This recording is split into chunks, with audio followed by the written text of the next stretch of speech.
Welcome to daughter and mom Nellore వంటకాలు. పొనగంటాకు ముందుగానే cut చేసి పెట్టుకున్నాము. తర్వాత ఒక బౌల్లోకి తీసుకోవాలి.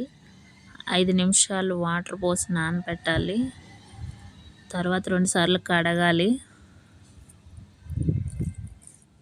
ఆనియన్స్, ఎండుమిర్చి, తెల్లగడ్డ రెడీ చేసి పెట్టుకోవాలి. తర్వాత కళాయి పెట్టుకొని 3 టేబుల్ స్పూన్ల ఆయిల్ పోయాలి. తర్వాత పోపు దినుసులు వేయాలి. శనగపప్పు, మినపప్పు, ఎచ్చపచ్చ దంచిన తెల్లగడ్డలు వేసుకోవాలి. కరివేపాకు వేసుకోవాలి. 2 ఎండుమిర్చి వేసుకోవాలి. ఒక ఆనియన్ కట్ చేసుకొని వేసుకోవాలి. బాగా వాడిన తర్వాత పొనగంటాకు వేసుకోవాలి.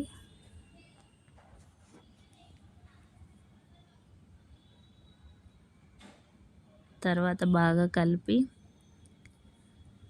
10 నిమిషాలు మూత పెట్టి మగ్గనివ్వాలి.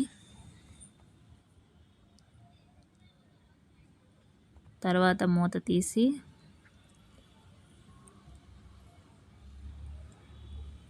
ఒక టేబుల్ స్పూన్ పసుపు వేయాలి.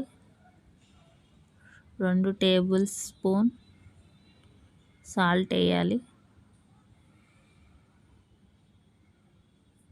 2 టేబుల్ స్పూన్ చిల్లీ పౌడర్ వేయాలి. ముందుగా పౌడర్ చేసుకున్న శనగల పొడి వేయాలి. తర్వాత బాగా కలిపి ఒక 5 నిమిషాలు ఉంచి సర్వింగ్ బౌల్లోకి తీసుకోవాలి. ఎంతో రుచిగా ఉండే పొనగంటాకు ఫ్రై రెడీ అయిపోయింది.